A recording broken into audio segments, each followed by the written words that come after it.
नमस्कार दोस्तों, आज हमारे साथ जो शख्सियत है he is a very very special personality और आज इनके उन अनछुए पलों के बारे में जानेंगे। तो he is a international Vysya federation president and he is a politician, businessman and a very effective social worker. आइए मिलते हैं श्री अजय गुप्ता जी से। अजय गुप्ता जी, आपका स्वागत है। नमस्कार। अजय गुप्ता जी, आपका जो पॉलिटिकल एक बैकग्राउंड है और हमने बहुत कुछ, मैंने जब रिसर्च किया तो जब बाबूजी के बारे में जाना तो वो डॉरी सिस्टम के लिए, अनटचेबिलिटी के लिए, एजुकेशन के लिए, लिटरेसी के लिए उन्होंने जो योगदान किया, इम्पैक्ट किया, वो ऐसा था कि जो एक हरियाणा के लिए एक गेम चेंजर था। क्योंकि उन समय पर लड़कियों को पढ़ाना और लड़कियों की बात करना वो बहुत ऐसी चीज़ थी जिसको लोग सुनने में भी ये करते थे कैसे होगा।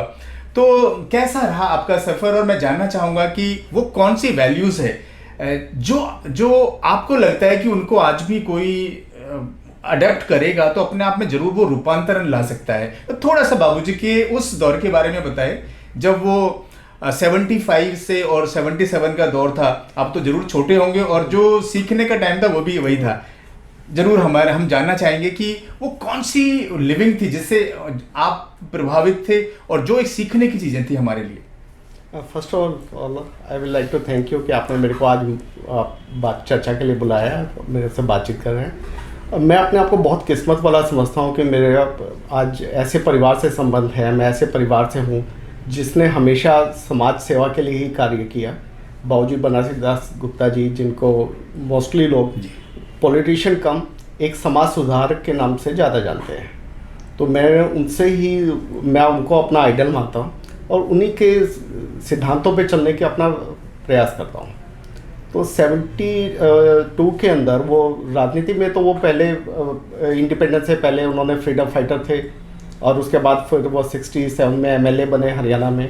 फिर 72 में वो फर्स्ट टाइम उनको स्पीकर का पद मिला, तो हम उनके साथ चंडीगढ़ शिफ्ट हुए। तो मैंने उनके वर्किंग के अंदर ये देखा कि उन्होंने कभी पद का दुरुपयोग नहीं किया जी। वो सिद्धांतवादी थे कि आप बिलीव नहीं करेंगे, 72 से 77 तक वो चीफ मिनिस्टर के पद तक रहे। उन्होंने मेरे को कभी सरकारी गाड़ी यूज़ नहीं करने दी। मैं भिवानी भी आता था तो हम गवर्नमेंट की बस में ही मैं ट्रैवल करता था। स्कूल जाने के लिए या तो हम अपनी साइकिल पे जाते थे या अपनी प्राइवेट जो कार हमने जो बाद में ली थी उस गाड़ी में ट्रैवल करते थे। तो ये जो वैल्यूज़ थे जो बाबूजी से एक ट्रांसफ़र हुआ आपके अंदर, वो हम इजीली जो हम एक डिफरेंस देखते हैं, जैसे जो एक पॉलिटिकल एटीट्यूड होता है कि और जो एक बहुत ऑनेस्टी होती है, तो ये कहीं आपको ऐसे लगता है कि आज के टाइम में जो प्रेजेंट सिनेरियो है उसके लिए एक बाधक है, या ये आपको लगता है कि ये आपको सपोर्ट करता है? ये एम्पावरिंग है या डिसएम्पावरिंग है? I consider it is empowering, it gives internal strength कि मैं आज, मेरे को लगता है कि मैं अंदर से स्ट्रांग हूँ क्योंकि मैंने कुछ गलत नहीं किया जी।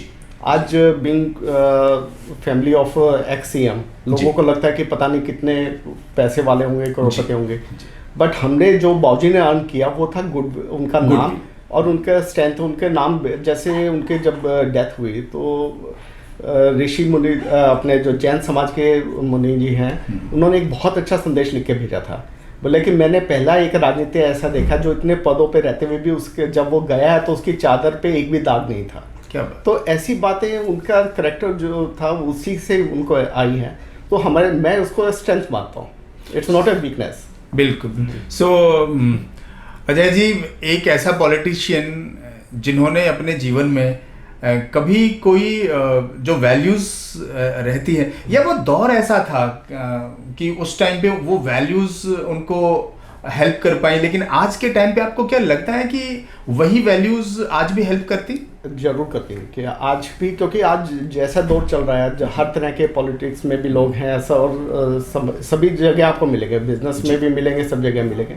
लेकिन अगर कोई आदमी अपने सिद्धांत पे काम करता है तो डेफिनेटली वो अपना पॉइंट बना सकता है। आज हम एग्जांपल हैं बिजनेस के अंदर भी, तो आज टाटा ग्रुप का जो स्ट्रेंथ या वैल्यू है वो कहीं और नहीं है, तो उसका टाटा ग्रुप को भी यही कहा जाता है कि भाई वो वैल्यू पे, सिद्धांतों पे काम करते हैं। तो इस तरह आदमी अपने आप को स्टैंड आउट कर सकता है, और आप मेरे हिसाब से तो आज के दौर में ऐसे उनकी ज़्यादा ज़रूरत है। बिल्कुल।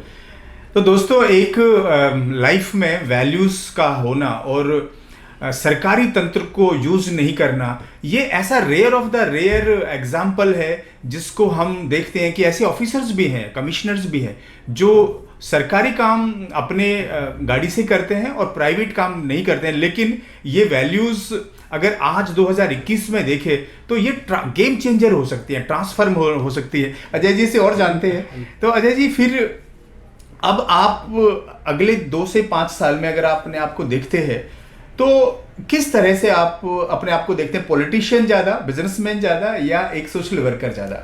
मैं इसमें भी बाबूजी के ही कदमों पे चलना चाहूँगा कि हम समाज सेवा का, समाज सुधार का एक काम पे ज़्यादा करना चाहूँगा। उसमें अगर कहीं जुट लगा कि भाई पॉलिटिशियन के साथ में होने से कुछ फ़ायदा हो सकता है, हम काम ज़्यादा कर सकते हैं, तो वो भी ट्राई करेंगे।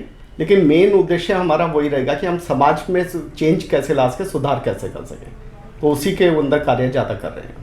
सो अजय जी, इस दौर में जब हम देखते हैं कि पॉलिटिक्स में बहुत सारा कंपटीशन है, बहुत सारी फाइट्स है, और जब एक सिलेक्शन की बात आती है तो आपके जैसे हार्डकोर जो ऑनेस्ट लोग हैं और जो कंप्रोमाइज नहीं करते अपनी वैल्यूज से, और तो ऐसा नहीं कि ये पॉलिटिक्स में होते हुए उनको ऐसा लगे कि इतना ऑनेस्ट आदमी होना भी उसके लिए शायद कंड्यूसिव नहीं हो। हाँ, हो सकता है काफ़ी लोग अभी भी हम ये कहते हैं कि you are unfit for the politics. लेकिन मैं अपने अंदर सेटिस्फाइड हूँ कि मेरे को लगता है कि जो मैं कर रहा हूँ ठीक कर रहा हूँ, कि अपनी वैल्यूज से कॉम्प्रोमाइज़ करके अगर मैं कुछ अचीव भी करूँ तो मेरे को खुद के इनर सेटिस्फेक्शन नहीं मिलेगी। तो इसलिए मैं मेरे को लगता है मैं जो कार्य कर रहा हूँ ठीक कर रहा हूँ, और जितना मेरे से एफर्ट हो सकेगा मैं करूँगा जी। अजय जी, आपकी जो एजुकेशन ट्रस्ट है, आपके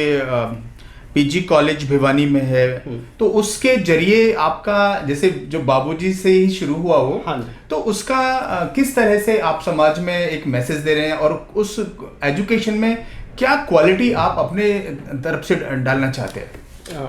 जैसे आजकल आपको पता होगा कि जितनी एजुकेशन है वो भी कमर्शलाइज हो गई है। जितने इवन जो चैरिटेबल इंस्टीट्यूट्स बने थे वो भी अब धीरे धीरे कमर्शियल होते जा रहे हैं। लेकिन हमने भिवानी के अंदर हमारे 2 कॉलेजेस हम चला रहे हैं।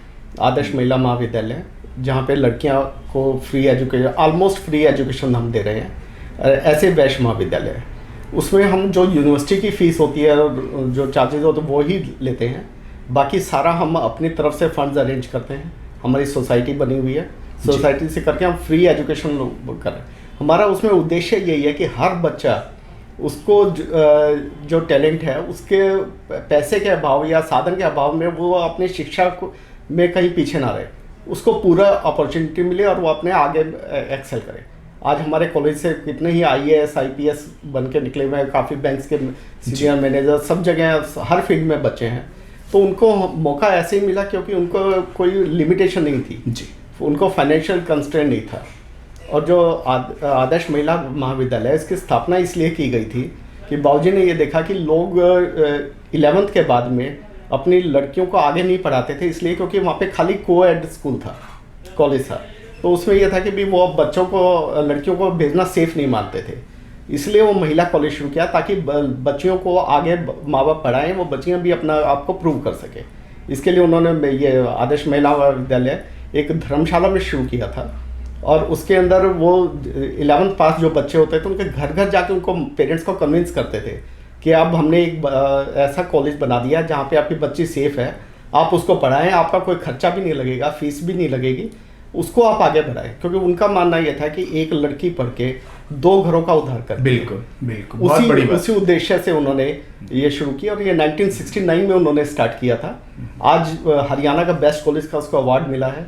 4000 से ज़्यादा बच्चियाँ वहाँ पे मुफ्त शिक्षा प्राप्त कर रही हैं। तो अजय जी, आपका बहुत बहुत धन्यवाद।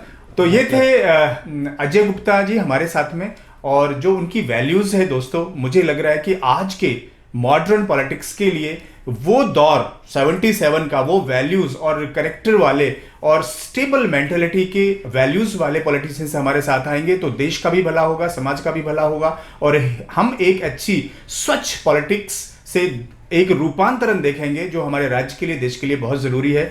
अजय जी, आपने समय निकाला, आपका बहुत बहुत धन्यवाद। बहुत